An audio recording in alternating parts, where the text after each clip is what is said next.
Buenos días, me llamo Raquel Scritch, soy pediatra del servicio de neonatología del Hospital La Fe y a mí me corresponde hablaros sobre la reanimación del recién nacido. La charla está dividida en dos partes. En esta primera parte hablaré sobre anticipación, preparación y aspectos éticos. Iniciaremos el algoritmo de reanimación, veremos los pasos iniciales y la ventilación con bolsa y mascarilla para acabar con las recomendaciones o las indicaciones de la intubación. En la segunda parte de la charla hablaré sobre masaje cardíaco, medicación y vías utilizadas en el recién nacido para acabar hablando sobre la reanimación en situaciones especiales. La transición de la vida intrauterina a la extrauterina es un fenómeno fisiológico. Sin embargo, de un 5 a un 10% de los recién nacidos van a requerir algún tipo de medida de reanimación, de los cuales aproximadamente un 1% pueden requerir reanimación avanzada. Los recién nacidos prematuros son una excepción y van a necesitar de apoyo a la transición de forma más frecuente que el recién nacido a término, aproximadamente un 80% de los menores de 1.500 gramos. En otras edades pediátricas, las causas por las que un niño requiere reanimación son muy diversas, respiratorias, vasculares, etc. Sin embargo, en el recién nacido, la reanimación en el paritorio tiene como causa más predominante la asfixia perinatal. De una forma gráfica, en esta diapositiva podemos ver cómo van evolucionando los movimientos respiratorios tras un episodio de asfixia. Inicialmente se produce una taquipnea hasta que el paciente deja de respirar, entrando en apnea precoz. Si en este momento se produce el parto, el paciente responderá a una estabilización inicial. Sin embargo, si la situación no se resuelve, el feto iniciará movimientos de gasping y posteriormente entrará en apnea tardía. Si en este momento se produjera el parto, el recién nacido va a necesitar una reanimación probablemente profunda. Como no podemos predecir o saber si el paciente va a nacer en apnea precoz o en apnea tardía, nosotros vamos a asumir que ante un recién nacido que no respira, estamos ante una apnea tardía e iniciaremos inmediatamente las maniobras de reanimación. Una parte importante del éxito de la reanimación depende del hecho de que tengamos controlada la situación y para ello es necesario anticiparse. Y es importante tener un buen grado de cooperación con el equipo obstétrico y que nos informe y nos haga partícipes de todos los factores de riesgo que han incidido en esta gestación. Hay que valorar el bienestar fetal y en aquellos casos en los que van a intervenir varias personas en la reanimación, pues es importante establecer el papel de cada una de ellas. Además, deberemos revisar todo el material que podamos necesitar para la reanimación, asegurando su correcto funcionamiento.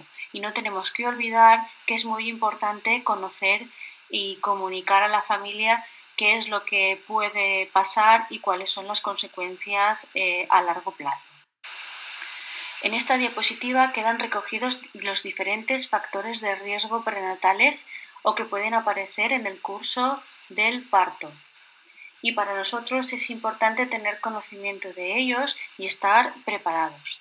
En este caso, si la persona que es responsable de la atención del recién nacido no está capacitada para realizar una reanimación completa, pues debe avisar con urgencia al profesional adecuado antes de que se produzca el nacimiento. Para valorar el bienestar fetal, los obstetras valoran, entre otras cosas, el crecimiento intrauterino, el registro cardiotocográfico y si existe o no variabilidad. Pueden realizar Doppler fetal en arteria umbilical y arteria cerebral media. Pueden realizar pHs del cuero cabelludo para ver si el feto está o no en acidosis y pueden realizar perfiles biofísicos, que consiste en la evaluación de la frecuencia cardíaca junto con otros parámetros vistos por ecografía, como el volumen de líquido amniótico, la presencia o no de movimientos fetales, la reactividad cardíaca a estos movimientos fetales, etc. Es importante que cada hospital sea consciente de sus propias capacidades y que existan protocolos respecto a qué patologías se pueden tratar sin que el recién nacido sufra de un riesgo adicional. También tenéis que saber que el mejor transporte que existe es el intraútero. Por lo tanto, toda madre con factores de riesgo significativos debe de ser trasladada a un centro especializado si no se puede tratar en su propio centro. En las dos siguientes diapositivas vamos a ver qué material vamos a necesitar en la sala de partos. Necesitaremos una cuna térmica con reloj para calcular el Apgar, una fuente de oxígeno y de aire y de aspiración.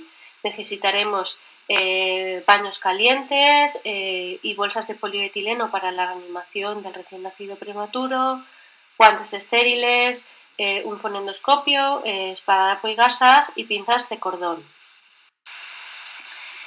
También deberemos disponer de material de aspiración y ventilación, un pulsioxímetro, material de intubación con tubos endotraqueales, laringo y palas rectas, mascarilla laríngea, material para colocación de vías para la canalización de la vía umbilical, medicación.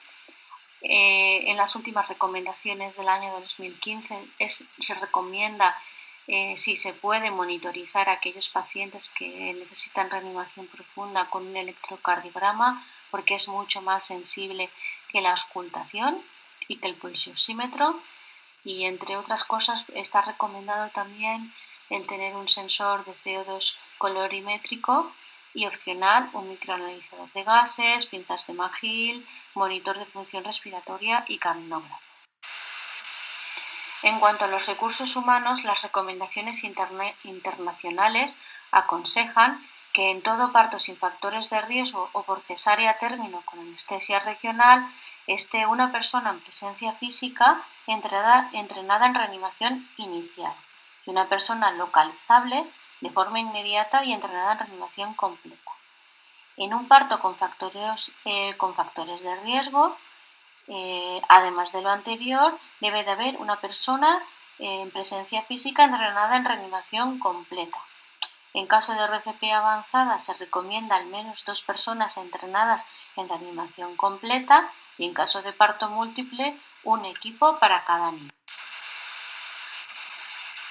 Pasando a los aspectos éticos de la reanimación neonatal, según las recomendaciones internacionales, cuando la edad gestacional, el peso al nacer o la presencia de anomalías congénitas se asocia a una muerte precoz, casi segura o a una morbilidad inaceptable, estaría indicado no iniciar la reanimación. Algunos ejemplos son pues las edades gestacionales por debajo de la semana 23 o peso al nacimiento por debajo de 400 gramos. Pacientes con anencefalia, pacientes con trisomías 13 o 18 confirmadas o cuando los pacientes tienen signos biológicos de muerte fetal. ¿En qué situaciones estaría indicado suspender las maniobras de reanimación una vez iniciadas? Pues en caso de confirmarse la existencia de una enfermedad incurable, en aquellos casos en los que el Apgar a los 10 minutos sea cero, es decir, no se detecte frecuencia cardíaca, esto es un fuerte predictor de mortalidad y morbilidad en el recién nacido. Sin embargo, en el año de 2015 el ILCOR abre la puerta a que la decisión pueda ser individualizada y que habría que tener ciertas consideraciones como si la reanimación ha sido óptima, el lugar de reanimación no es lo mismo que nazca en un hospital terciario que en un hospital comarcal, la disponibilidad de UCI neonatal, hipotermia y el deseo de la familia. En los casos de recién nacidos entre las semanas 23 y 24, pues también se podría individualizar en cada caso y tener en cuenta no solo la opinión de los padres, sino otras variables que pueden mejorar o empeorar el pronóstico, como son el sexo, la existencia o no de coriamnionitis, la administración o no de corticoides, la gemelaridad, etc. En casos de duda, iniciaremos siempre la reanimación. y posteriormente nos plantearemos la suspensión de las medidas de soporte vital si disponemos de mayor información clínica o si conocemos, por ejemplo, la opinión de la familia. Desde el punto de vista ético y legal, no iniciar la reanimación o interrumpir la reanimación son decisiones similares. Una vez concluida esta primera parte sobre aspectos éticos y anticipación y preparación de la sala de partos, entramos de lleno en lo que es el algoritmo de reanimación, para hablar en primer lugar de la estabilización y la reanimación inicial. Siempre que nace un niño es preciso valorar de forma inmediata si necesita o no reanimación. Para ello, en los primeros 60 segundos de vida realizaremos una primera evaluación, ayudado de unas 3 preguntas, tras las cuales decidiremos el tipo de estabilización inicial que vamos a utilizar, valoraremos 2 parámetros y, si fuera preciso, comenzaremos con la ventilación con presión positiva. Por lo tanto, en el primer minuto de vida, denominado minuto de oro, se realizan las partes más importantes de la asistencia del recién nacido. Ante un recién nacido en sala de partos, hay que hacerse 3 preguntas que nos van a ayudar a decidir rápidamente cuál va a ser nuestra primera actuación. ¿Es a término? ¿El niño respira o llora? ¿Tiene buen tono muscular? Si todas las preguntas son afirmativas, consideramos que la evaluación inicial es satisfactoria.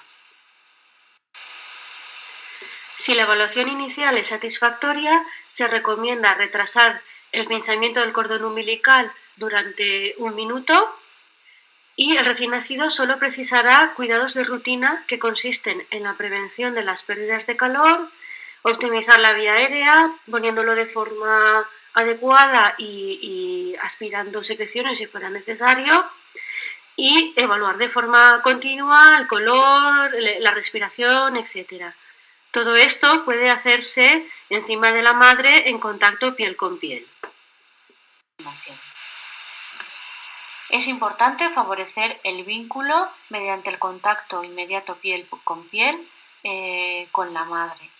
Hay que respetar los reflejos primarios del recién nacido y favorecer que espontáneamente el niño vaya cogiéndose al pecho, para lo cual se deben de aplazar todas aquellas actuaciones no urgentes como el peso, la administración de la vitamina K, la administración de la pomada ocular, hasta la primera hora de vida para favorecer este contacto.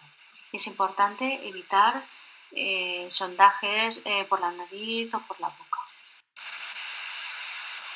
Si la evaluación inicial no es satisfactoria, colocaremos al niño bajo una fuente de calor, posicionaremos su cabeza y mantendremos la vía aérea abierta. Si observamos secreciones, aspiraremos. Iniciaremos el secado del niño con paños calientes que nos van a servir además de estímulos y reposicionaremos la cabeza.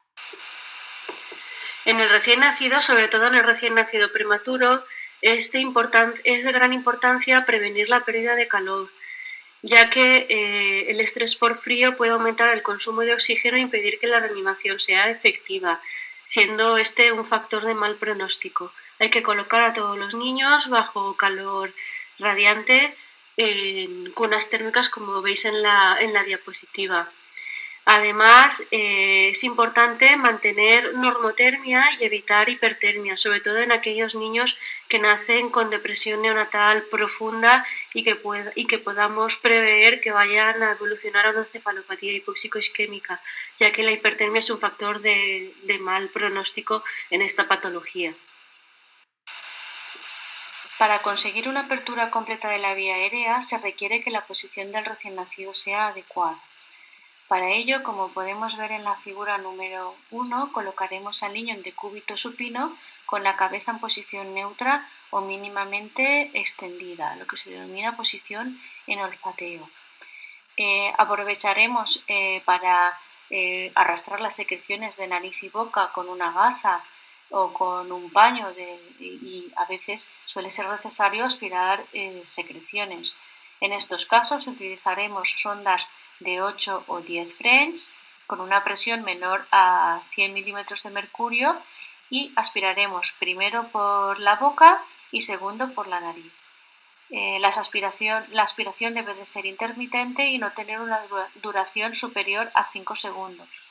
Debemos evitar llegar con la sonda a la faringe porque podemos producir un espasmo laríngeo, una bradicardia vagal y retraso en el inicio de la respiración espontánea.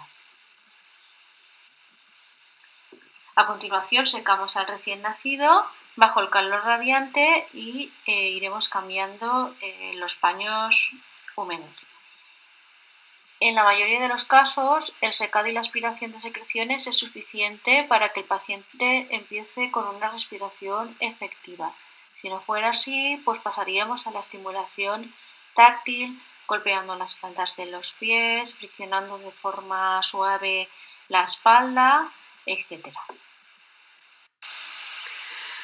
Una vez realizadas estas actuaciones, valoraremos dos parámetros. La frecuencia cardíaca, siendo de elección la auscultación, o en su defecto la palpación del pulso a nivel de la base del cordón umbilical, teniendo en cuenta que en aquellas situaciones de hipovolemia puede ser no fiable. También valoraremos el patrón respiratorio. Estos dos parámetros darán lugar a una toma de decisión y a una actuación durante 30 segundos, repitiéndose este ciclo de valoración, decisión y actuación cada 30 segundos mientras el paciente precise reanimación. Si con esta estabilización inicial, al valorar la frecuencia cardíaca, está por encima de 100 y el patrón respiratorio del niño es normal, pues se aplicarán los cuidados de rutina y se puede poner al niño piel con la madre. Si tras la estabilización inicial la frecuencia cardíaca está por debajo de 100 o el paciente tiene una respiración ineficaz o está en apnea, iniciaremos ventilación con presión positiva intermitente y es el momento de poner el pulsioxímetro a nivel preductal. La reanimación del recién nacido término se iniciará con aire ambiente. Si el recién nacido presenta respiración espontánea con frecuencia cardíaca por encima de 100 y existe dificultad respiratoria, se puede considerar el uso de CPAP y se recomienda colocar un pulsioxímetro en la extremidad superior derecha para la medición de la saturación preductal. Como he dicho en diapositivas anteriores, en el recién nacido a término se recomienda iniciar la reanimación con aire ambiente. La concentración de oxígeno posteriormente se regulará para obtener una saturación diana a lo largo de la reanimación superior al percentil 10 de las curvas de normalidad, lo que corresponde a 55% a los 3 minutos, 75% a los 5 minutos y 90% a los 10 minutos. Aquí podemos ver diferentes ejemplos de mezcladores. A la izquierda abajo vemos un mezclador automático y en el centro un mezclador manual con dos caudalímetros, uno conectado al oxígeno y otro conectado al aire y interconectados con una pieza ENI donde se produce la mezcla. A la derecha veis una tabla que en función de los litros de oxígeno o los litros de aire poder saber qué concentración de oxígeno estamos administrando. Como hemos visto antes, la ventilación con presión positiva está indicada si a lo largo del primer minuto de vida tras la estabilización inicial el paciente está en apnea o tiene una respiración ineficaz o su frecuencia cardíaca está por debajo de 100. Para ventilar correctamente con bolsa y mascarilla es imprescindible que la vía aérea esté permeable y la cabeza en posición neutra o en leve extensión. Abriremos la boca y sellaremos la boca y la nariz con la mascarilla. Se recomienda una presión inicial de 20 centímetros de agua. Esta suele ser efectiva, aunque Se ha visto que algunos recién nacidos pueden precisar en las primeras 2-3 insuflaciones presiones de hasta 30-40 centímetros de agua. Posteriormente continuaremos con la presión inspiratoria mínima efectiva. Si se dispone de dispositivos con presión al final de la aspiración, los deberíamos de usar. Esto lo veremos posteriormente. Y se recomienda que la frecuencia de respiración esté entre 40 y 60 respiraciones por minuto. ¿Cómo vamos a saber que estamos ventilando de forma adecuada a nuestro paciente? Pues porque observaremos una mejoría de la frecuencia cardíaca, veremos cómo el tórax sube y baja de forma adecuada y a la auscultación esta será asimétrica. Sin embargo, hay veces que estas dos últimas actuaciones pueden ser difíciles de valorar. Por tanto, el aumento de la frecuencia cardíaca es el mejor indicador de que la ventilación está siendo efectiva. Existen diferentes dispositivos para la ventilación manual. En el lado de la izquierda podemos ver las bolsas autoinflables, que son las más utilizadas. Como ya sabéis, las características propias de este tipo de bolsa es su elasticidad, que le permite volver a llenarse rápidamente sin necesidad de un flujo de gas externo. El tamaño para prematuros es de 250 mililitros y de 500 mililitros para el recién nacido a término. Pueden llevar incorporadas una válvula deliberadora de presión que limita la presión inspiratoria y, según algunos modelos, además una válvula que proporciona presión positiva durante la expiración. Al lado podemos ver las bolsas de anestesia, que precisan para su funcionamiento una fuente de gas. Su uso requiere mayor entrenamiento y experiencia que las bolsas autoinflables. Y ya por último tenemos los ventiladores manuales con tubo en T. Cada vez se utilizan más en la reanimación del recién nacido. Es un dispositivo con el que se puede limitar tanto la presión inspiratoria como la expiratoria de una forma mucho más precisa. Si veis, en la parte superior tiene una ruedecita con la que podemos ajustar la presión al final de la aspiración una vez está ocluida la mascarilla en el niño, y en la parte de arriba tiene un agujerito que cuando lo ocluimos daremos presión inspiratoria. Requieren entrenamiento para aprender a limitar el tiempo inspiratorio y para proporcionar una frecuencia respiratoria adecuada. Las mascarillas neonatales pueden ser redondas o anatómicas, sin que se haya demostrado una superior a la otra. Existen diferentes tamaños para recién nacidos a términos y prematuros, y se recomiendan que sean de material transparente para que podamos observar la coloración de los labios del niño y para vigilar una posible regurgitación de contenido gástrico. Como hemos visto, hay mascarillas neonatales de distintos tamaños. Debemos utilizar la que tenga el tamaño adecuado para nuestro paciente, que es aquella que incluya la boca y la nariz. Si el borde de la mascarilla alcanza los ojos o la barbilla, es demasiado grande. Si no incluye la nariz, es demasiado pequeña. Actualmente todas las mascarillas tienen un reborde almohadillado que facilita un buen sellado sin que sea necesario ejercer una presión excesiva sobre la cara del recién nacido. La presión al final de la aspiración en sala de partos puede usarse con los siguientes dispositivos. Con el tubo en T del respirador manual, como hemos explicado en las diapositivas anteriores, con la bolsa de anestesia, con un respirador automático, y la presión inicial recomendada se sitúa alrededor de 5 centímetros de agua. Esta diapositiva muestra dos sistemas para el uso de PEP.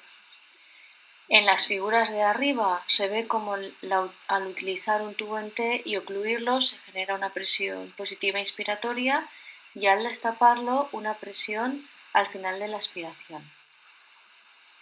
Es importante sincronizar la inspiración y la aspiración evitando tiempos prolongados de oclusión. La figura de abajo muestra una válvula de PEP que se puede acoplar a la bolsa autoinflable. Girando la rosca ajustaremos el nivel de presión. En resumen, podemos afirmar que un recién nacido con frecuencia cardíaca por debajo de 100, gasping o apnea, es prioritario la ventilación con presión positiva. En caso de frecuencia cardíaca por encima de 100 y dificultad respiratoria, se debe considerar la CPAP y es recomendable monitorizar la saturación de oxígeno e iniciar la reanimación con aire ambiente. Hemos iniciado la ventilación con bolsa y mascarilla y después de 30 segundos de ventilación adecuada, valoraremos frecuencia cardíaca y respiración. Si la frecuencia cardíaca está por encima de 100 y la respiración es adecuada, suspenderemos la presión positiva intermitente. Si la frecuencia cardíaca está entre 60 y 100, aseguraremos y corregiremos la ventilación y en este caso podemos plantearnos la intubación. Y si la frecuencia cardíaca está por debajo de 60, iniciaremos la reanimación avanzada. Si la ventilación dura más de 2 minutos, está indicado colocar una sonda orogástrica.